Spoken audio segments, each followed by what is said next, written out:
maintenance of that website. Sometimes because there's really, really tangible outcomes, and sometimes you'll never know.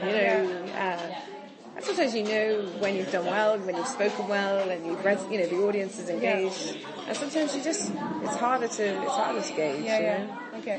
And so in my questionnaire, I asked you what kind of questions were asked to you by all those entities, basically, when pitching or having an interview with them. Do you remember,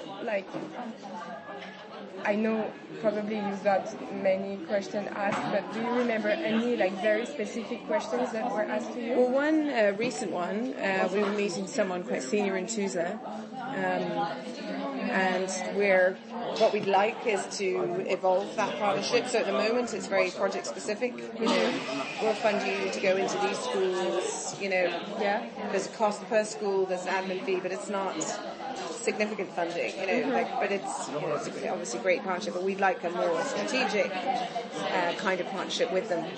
So we've been meeting people at a more senior level, and that's great. But at one of those meetings, one question was, well, what's your governance structure?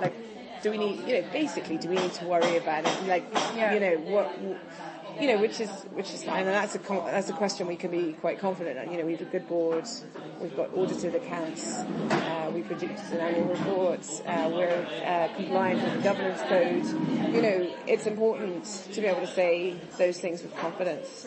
But obviously for a public body in particular, they cannot be attaching themselves with anyone that's got any, so that was a very specific question. Okay. I'm trying to think.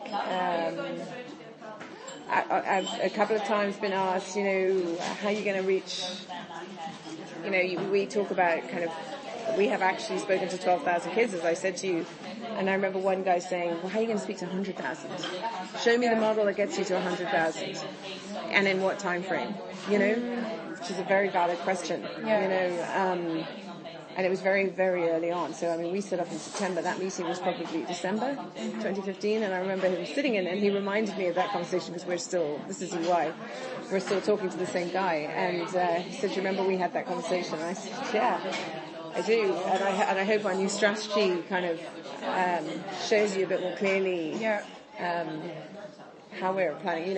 We've labelled it families rather than children specifically, because we see a kind of series of interventions with children, parents, teachers, social workers, all geared towards ensuring that this child or these children are going to be better equipped online. You need all these different people need to be also equipped in order to support that child. So we look at it a bit more broadly than, talking to children alone isn't going to be the thing that changes it. We need a number of different stakeholders kind of really engaged in that process to have the result.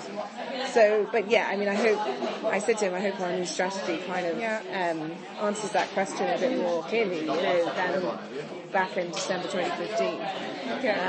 Because we've not spoken to, we've spoken to about 200 kids at that point, so getting to 1,000 kids was a big deal for us at that point, but I totally got where he was coming from, totally got that. Okay, and also I'm just wondering, what was your how did you picture the fundraising before you actually started the business? Yeah, that's a funny one in some ways, because I knew that we weren't going to be doing the kind of, as I call it, shake the bucket type fundraising. I knew we weren't going to be doing that because my experience of that had been, as I said, it's very difficult to predict how much you'll get. It's very kind of resource intensive. You need to be thinking of bright ideas all the time as, the new, and that's just not my thing. So, we wanted something, so income generation was part of it, raising our own funding.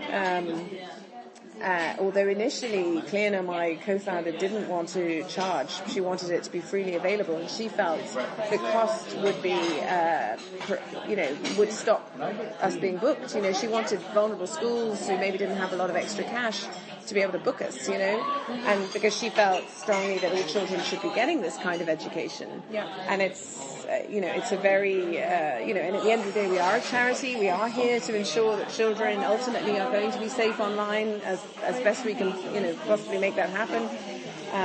But equally, if you don't charge, it's been so much harder to make your funding model work.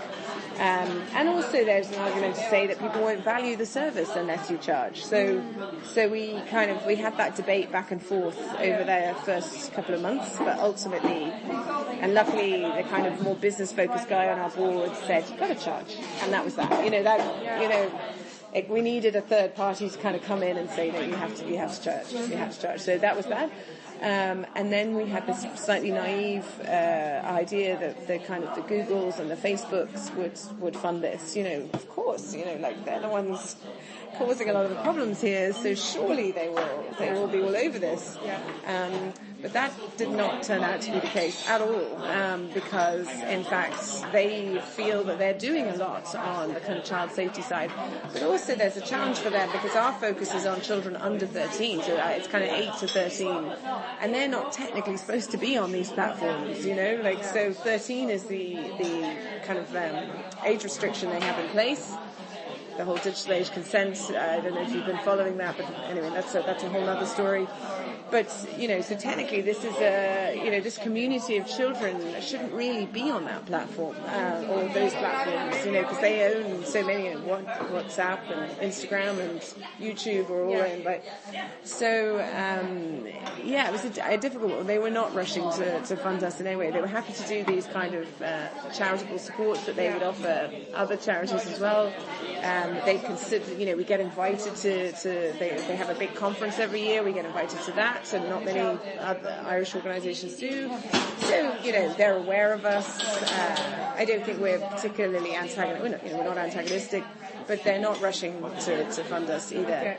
And there's, also my Cleona feels this more strongly than I do, but she would say ethically, do we want to be funded by the likes of Google and Facebook? And there is question marks. I mean, I could see an arrangement as long as you had a very clear kind of agreement in place around, because her issue would be, could we still criticize them if they funded us? And my view is absolutely, you could. You'd have to have a very clear agreement in place around it. But we're not pursuing that angle at all. We did at the beginning. But we didn't, after the first few months, we didn't pursue it. We put our energies elsewhere. So we'll see. If it ever were to happen, it would be because they came to us, and it would be something very specific, and we would have to obviously feel that was going to be extremely impactful. At the end of the day, we're not pursuing it. Okay.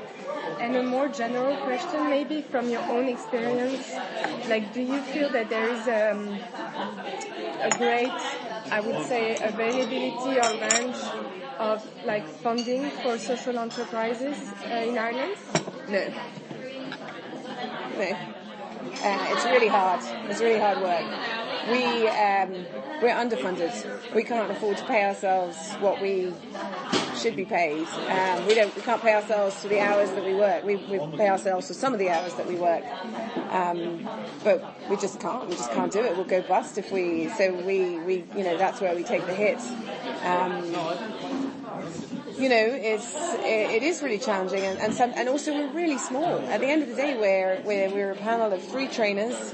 We're two people who are working pretty much full time on this.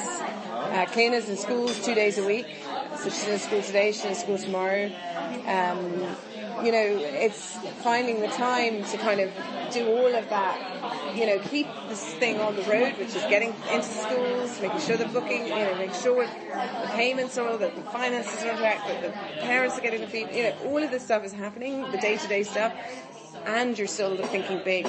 You're getting a strategy. So we had a period of time towards the end of last year where we slightly hit a wall, myself and Cleona. Look, We were really struggling with our new strategy. We were really struggling to, I talked about, clear problem, clear kind of end game. But what do we as an organisation do? That was like